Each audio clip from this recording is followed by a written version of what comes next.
चाहे कितना ही गलत कर्म किया हो देवराज नाम के ब्राह्मण ने, चाहे कितना ही,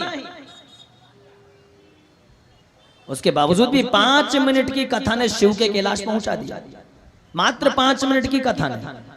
अब विचार करना कि देवराज नाम का ब्राह्मण जिसने जीवन पर्यंत गलत कर्म किए हो, चोरी की हो, अन्याय अत्याचार किया हो, वेश्याचारी की हो, व्याभिचारी बन गया हो, पर 5 मिनट की शिव कथा शंकर के चरणों में ले जाकर छोड़ दिया।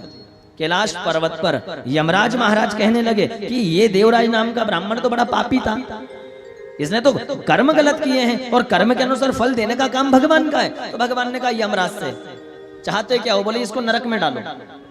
क्यों? बोले इसने जीवन पर्यंत गलत किया है, माँ बाप को भी अपमानित करके निकाल दिया, पिता चले गए, माँ चली गई, व्याभिचारी बना, हत्याएं की, उसके बावजूद भी बाबा आपने कैलाश धाम पे बुला लिया।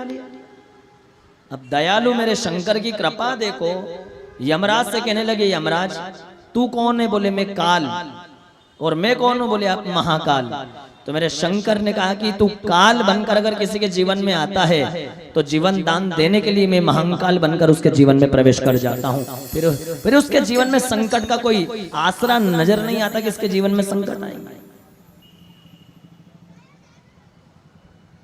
यमराज ने कहा भगवान गलत कर्म का फल तो भोगना पड़ेगा ना। भगवान ने कहा नहीं, मेरी चौखट पर आने के बाद, और शिव महापुराण की कथा कहती है जीवन में कोई गलती हो गई हो, जीवन में कोई पाप हो गया हो, जीवन में कोई अनाचार कर दिया हो, जीवन में कोई गलत कर्म कर दिया हो, एक बेलपत्र ले जाना प्रदोष के दिन, एक बेलपत्र अपने दोनों हाथों के बीच में बेलपत्र को रख लेना, दोनों हाथों के बीच में।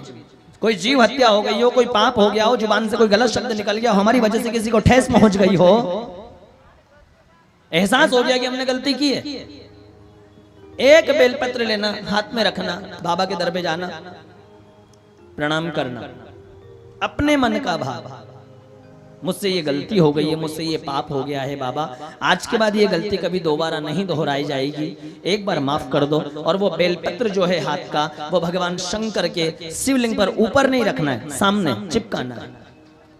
जल से हो, शहद से हो, चंदन से हो, उसको चिपकाना है। चिपका कर एक लोटा जल पीछे से बाबा को डाल देना, थोड़ा सा प्रणाम करके आ जाना, दोबारा उस गलती को नहीं करेंगे ये प्रण करके आना।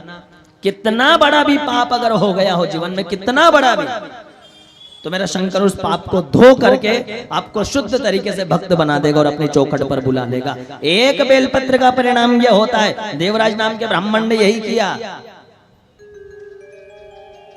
चौखट पर बुला लिया, यमराज से कह दिया यू कैन गो, आप नरक में जाओ, आप जाओ, आपकी यमपुरी संभालो। क्यों? बोले ये देवराज अब मेरा है। क्यों है? बोले इसने 5 मिनट की शिव महापुराण की कथा सुनी थी, उसका फल क्या है? बोले ये मरा तो बेलपत्र के पेड़ के नीचे मरा, इसका हाथ बेलपत्र के पत्ते पर लग गया और कंकर कंकर में शंकर है, बेलपत्र के नीचे माँ लक्ष्मी, माँ पार्वती और शंकर निवास करता है। इसका हाथ बेलपत्र पर लगा और वो बेलपत्र मुझे समर्पित हुआ, इसके सारे पापों को मैंने नष्ट कर दिया। शिव महापुराण की कथा कहती है पापो हम पाप कर्मा हम पापात्मना पाप संभव त्राहि माम पार्वती नाथ सर्व पाप हरो भव गतम पापम गतम दुखम गतम दारिद्र्यमेव च आगता सुख संपत्ति पुण्यो हम तव दर्शनम। एक बेलपत्र चढ़ाने से सारे पापों को नष्ट कर देता है कौन? मेरा शिव।